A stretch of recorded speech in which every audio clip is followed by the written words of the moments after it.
Everyone, welcome to P2S platform. आशा करता हूँ आज सभी लोग बढ़िया होंगे। तो जैसा कि आप जानते हैं कि ये मैथमेटिक्स का ग्रेड 9 का सर्कल चैप्टर के रिगार्डिंग हमारा जो पार्ट 2 वीडियो है। पार्ट 1 वीडियो में हमने क्या देखा था? पार्ट 1 वीडियो में हमने देखा कि जो सर्कल के बेसिक्स हमारे जो वो क्या होते हैं। हमने सरकमफ्रेंस, रेडियस, डायामीटर वगैरह के बारे में बात की थी। आज के इस वीडियो में हम उसी वीडियो के रिलेटेड जो एक्सरसाइज पार्ट लेकर आए हैं। तो चलिए बिना देरी किए इस एक्सरसाइज पार्ट को शुरू करते हैं। तो चलिए स्टूडेंट्स देख लेते हैं। तो ये हमारे फर्स्टली एनसीईआरटी बुक से उठाए हुए फिल इन द ब्लैंक्स है। तो ये जो फिल इन द ब्लैंक्स है एक्सरसाइज 10.1 के पार्ट में से है। तो चलिए बिना देरी किए आगे बढ़ते हैं। जैसा कि आप देख सकते हैं यहाँ पे जो पहला ब्लैंक है हमारा, यहाँ पे दे रखा है कि centre of the circle lies in dash of the circle. तो सिंपल सा हमारा जो ब्लैंक है यहाँ पे दे रखा है कि सेंटर ऑफ सर्कल है वो सर्कल के अंदर लाई करता है या बाहर लाई करता है, इंटीरियर में लाई करता है या एक्सटीरियर में लाई करता है। तो सिंपल सी बात है क्लास कि सर्कल का जो सेंटर है वो सर्कल के इंटीरियर में लाई करता है। ओके, तो ज़्यादा टाइम ना लेते हुए इसका आंसर लेकर आगे बढ़ते हैं। नेक्स्ट हमारा जो क्वेश्चन है that is a point whose distance from the center of the circle greater than its radius lies in dash of the circle। तो यहाँ पे कह रहे हैं कि एक ऐसा पॉइंट जो कि सर्कल से थोड़ी दूरी में सेंटर की ओर से, यह कह रहे हैं कि सेंटर की ओर से सर्कल से थोड़ी दूरी में है, बट सर्कल के रेडियस से वो जो लाइन है वो बड़ी है। तो क्वेश्चन में एक्चुअली क्या कह रहे हैं कि सपोज हमारे पास अगर ये सर्कल है तो सर्कल से सेंटर से कुछ ही दूरी पर हमें एक पॉइंट दिया गया है। मान लीजिए वो ये पॉइंट है जिसका लेंथ सर्कल के रेडियस से बड़ा है। तो वो पॉइंट कहाँ पे लाई करेगा? इंटीरियर में और एक्सटीरियर में।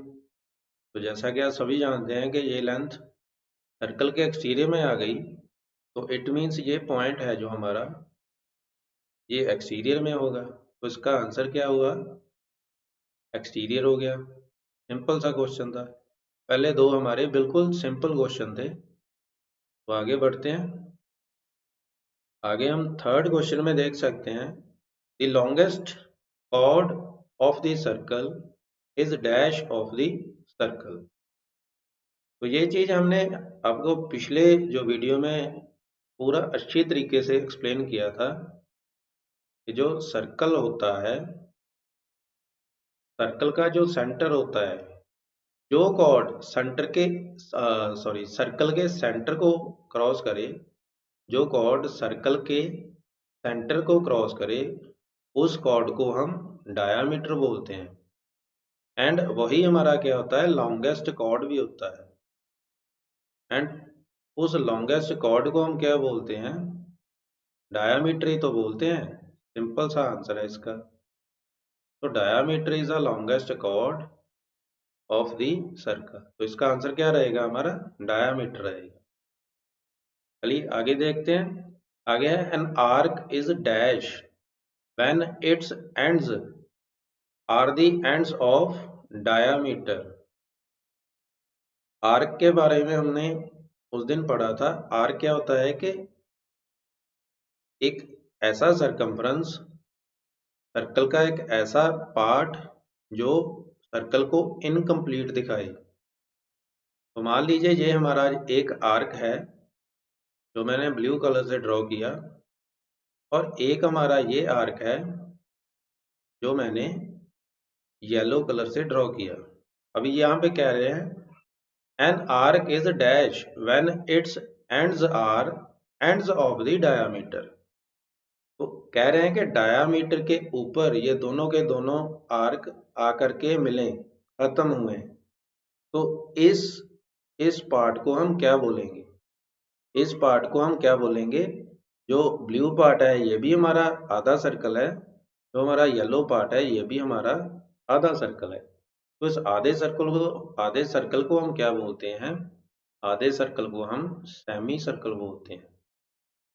ओके, आई थिंक सभी को समझ आ गया होगा। इसका आंसर क्या है? Semi circle. चलिए आगे देखते हैं। यहाँ पे आप देख सकते हैं कि segment of a circle is the region between an arc and an dash of the circle. यहाँ पे बोल रहे हैं कि सेगमेंट ऑफ द सर्कल क्या है? कि एक रीजन होता है between an arc and dash of the circle. तो चलिए सर्कल बना के आपको ये चीज एक्सप्लेन करवाता हूँ। यहाँ पे सर्कल के चैप्टर में सर्कल तो आएगा ही। तो चलिए सर्कल हमने बना लिया। अभी आगे देखिए कि यहाँ पे अगर मैं इसको आर्क में बदल दूं, मान लो मैंने ग्रीन डॉट उठाया, ग्रीन पेन उठाया, इस ग्रीन पेन से यहाँ से लेके यहाँ तक का मैंने एक आर्क अरेंजमेंट ले लिया। तो मान लो यहाँ से मेरा आर्क शुरू हो रहा है, यहाँ पे मेरा आर्क खत्म हो रहा है। तो अगर इस आर्क की हेल्प से यहाँ पे मैं सेगमेंट बनाना चाहूँ तो मुझे क्या और चीज की जरूरत पड़ेगी? यहाँ पे आप देख सकते हैं दोनों पॉइंट को मिला करके हमने सेगमेंट बनाया। तो ये बना हमारा मेजर सेगमेंट और ये हमारा बना माइनर सेगमेंट। ओके, तो ये दोनों चीजें जो जुड़ी कहाँ से, मतलब कनेक्शन किसने बनाया इन दोनों का? N arc and dash of the circle. तो हमारा सेकंड आंसर क्या रहेगा? कनेक्शन किसने बनाया? कॉर्ड ऑफ द सर्कल ने बनाया। तो इसका आंसर जो हमारा स्टूडेंट्स वो रहेगा कॉर्ड। ओके, तो last fill in the blanks में देखते हैं। A circle divides the plane on which it lies in dash parts. हमने उस दिन स्टूडेंट्स प्लेन के बारे में पढ़ा था कि एक सर्कल के रिगार्डिंग प्लेन से हम क्या डील करते हैं, प्लेन एक्चुअल में क्या होता है। तो चलिए फिर से सर्कल बनाएंगे। इस सर्कल के रिगार्डिंग देखो, इस सर्कल ने क्या किया कि हमारा जो ये पूरा प्लेन ही है ना, ये जो कंप्यूटर स्क्रीन है, ये जो हमारा पूरा प्लेन है, तो सर्कल ने क्या किया कि इस पूरे प्लेन को हमें कुछ पार्ट्स में डिवाइड कर दिया। तो पहला पार्ट हमारा क्या हो गया? ये एक्सटीरियर पार्ट। हमारा दूसरा पार्ट क्या हो गया? ये इंटीरियर पार्ट। एंड हमारा एक तीसरा पार्ट भी है जो कि ये ऑन दी सर्कल बोलते हैं इसको, सरकमफ्रेंस के ऊपर है जो, इस पार्ट को हम तीसरा पार्ट बोलेंगे। ओके, तो कह सकते हैं कि circle divides the plane on which it lies in a 3 parts. Okay, ज्यादा टाइम ना लेते हुए आगे बढ़ते हैं। आगे आप सभी देख सकते हैं कि यहाँ पे हमें जो ट्रू फॉल्स करने हैं। तो ट्रू फॉल्स हम देखते हैं यहाँ पे कि फर्स्ट ट्रू फॉल्स में वो कह रहे हैं कि एक line segment joining the centre to any point on the circle is the radius of the circle.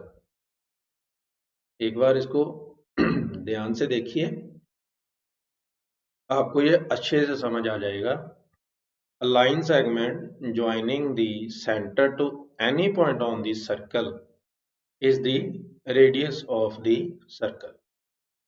तो बड़ा ही सिंपलिसिटी में हमें यहाँ पे दे रखा है कि वो वाला लाइन जो सर्कल के सेंटर से शुरू हो और सरकमफ्रेंस तक पहुंचे, ओके, उसे हम क्या कहते हैं? उसे हम रेडियस ही तो कहते हैं। line segment joining the center to any point on the circle will be radius of circle. So our answer will be here true, right? इसी वजह से इसका आंसर ट्रू आएगा यहाँ पे। चलिए आगे देखते हैं।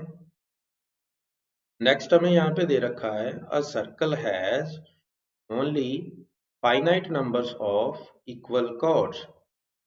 सर्कल के रिगार्डिंग कह रहे हैं कि हमें जो फाइनाइट नंबर्स दे रखे हैं कॉर्ड के, इक्वल कॉर्ड के सॉरी, तो फाइनाइट हम सभी समझते हैं, फाइनाइट वो नंबर्स होते हैं जो काउंटिंग में आते हैं, जिसको हम काउंट कर सकते हैं। ओके, तो जैसा मैंने आपको पहले भी बताया था, एक सर्कल में इनफाइनाइट नंबर्स होते हैं कॉर्ड्स की, लेकिन यहाँ पे इक्वल कॉर्ड्स की वो बात कर रहे हैं। तो यहाँ पे आप देख सकते हैं कि एक सर्कल के अंदर आप नंबर ऑफ इक्वल कॉर्ड्स जो बना सकते हैं। मान लो ये हमारा कॉर्ड ए बी, ये इक्वल हो जाएगा इस कॉर्ड के रिगार्डिंग। हम एक सर्कल के अंदर infinite numbers of equal cord यहाँ पे बना सकते हैं, आप सभी यहाँ पर देख सकते हैं। तो अप्रोक्सीमेशन लेते हुए मैं आपको दिखा रहा हूँ कि हम कितने इक्वल कॉर्ड्स एक सर्कल के अंदर बना सकते हैं। तो इसका हमारा जो आंसर रहेगा that will be a false, because we can make infinite number of chords in the circle. चलिए, जो हमारा थर्ड क्वेश्चन है वो है if a circle divides it into three equal arcs, each is a major arc। ये चीज ये गलत कह रहे हैं या सही कह रहे हैं, चलिए यहाँ पे देखते हैं, सर्कल को बना करके प्रैक्टिकली देखते हैं। कह रहे हैं कि सर्कल का जो अगर 3 इक्वल आर्क हो तो हर एक को हम मेजर आर्क बोलेंगे। ऐसा हो सकता है क्या कि सर्कल का मान लो ये मेरा इक्वल आर्क बन रहा है यहां से लेकर के मान लो यहां तक का। ओके, दूसरा मैंने कुछ और कलरफुल पेन यूज किया, दूसरा पॉइंट मेरा मान लीजिए यहां तक का आया, ये मेरा ब्लू आर्क बना यहां से लेकर के यहां तक का, और तीसरा मेरा मान लो कि ये येलो आर्क है। तो मेरे पास 3 इक्वल आर्क हैं यहाँ पे। तो इन 3 इक्वल आर्क को मैं मेजर आर्क तो नहीं बोलूंगा ना, मेजर का मतलब होता है बड़ी वाला आर्क। तो यहाँ पे तो तीनों इक्वल आर्क हैं, ये तीनों के तीनों। तो यहाँ पे मैं बोल सकता हूँ कि इसको मेजर नहीं बोलेंगे, इसको इक्वल आर्क बोलेंगे। तो ये तो हमारा फॉल्स हुआ ना, फिर जो आंसर हमारा वो तो फॉल्स हुआ। ओके, वैसे भी हम जब इसका कंपैरिजन लेंगे तो डायामीटर के यूज से लेंगे, डायामीटर को यूज करेंगे कि कौन सा हिस्सा जो हमारा बड़ा है, कौन सा हिस्सा जो हमारा छोटा है, डायामीटर से देखेंगे। तो यहाँ पे हम इसको हाल ही में मेजर आर्क नहीं बोल सकते, सो ये हमारा फॉल्स रहेगा। ओके, तो आगे देखते हैं नेक्स्ट क्वेश्चन में। अ chord of a circle which is twice as long as its radius is the diameter of circle। कह रहे हैं कि a chord of a circle, जो सर्कल का chord होता है, जो रेडियस का जो ट्वाइस होगा उसको हम डायामीटर ऑफ सर्कल बोलेंगे। तो देखते हैं, ऐसा जरूरी नहीं है कि जो कॉर्ड हमारा रेडियस से डबल होगा वो हमारा डायामीटर ही होगा, ऐसा जरूरी है क्या? चलिए देखते हैं, इसको सॉल्व करके देखते हैं। तो कह रहे हैं कि a chord of a circle, chord पहले तो ये होता है कि जो लाइन सर्कल के इंटीरियर में रहता है, फिर बता रहे हैं which is twice as long as radius, जो सर्कल का रेडियस होगा उसका ये कॉर्ड ट्वाइस होगा। तो देखते हैं कि उसे उसे वो कह रहे हैं कि हम डायामीटर बोलेंगे। ओके, तो ये हमारा अगर जो रेडियस मान लेंगे इसका आर, तो इसका जब हम डबल बनाएंगे, डबल कॉर्ड बनाएंगे, तो ऑब्वियस सी बात है वो हमारा आर प्लस आर ही होगा। तो आर प्लस आर क्या होता है हमारा, आर प्लस आर ही हमारा डायामीटर होता है। तो we can say here that कि हमारा जो यहाँ पे आंसर रहेगा वो ट्रू रहेगा, राइट। तो देखते हैं फिफ्थ ट्रू फॉल्स में हम हमें यहाँ पे क्या दे रखा है, a sector is a region between the chord and its corresponding arc. Sector जो रीजन होता है वो किसके बिटवीन होता है, the region between the chord and the corresponding arc. चलिए चेक करते हैं। सेक्टर क्या होता है, वो वाला एरिया जो रेडियस की हेल्प से बने, एक सर्कल के अंदर वो वाला हिस्सा जो रेडियस की हेल्प से बनता हो। तो एक बार बढ़िया सा सर्कल बना के इसको हम चेक करते हैं। तो ये रहा हमारा सर्कल। इस सर्कल में हम अगर सेक्टर बनाएं तो सेक्टर हमारा ऐसे बनेगा, रेडियस की हेल्प से ये वाला। तो देखा जाए ये कैसा रीजन है, ध्यान से देखिए, region between the chord and its corresponding arc.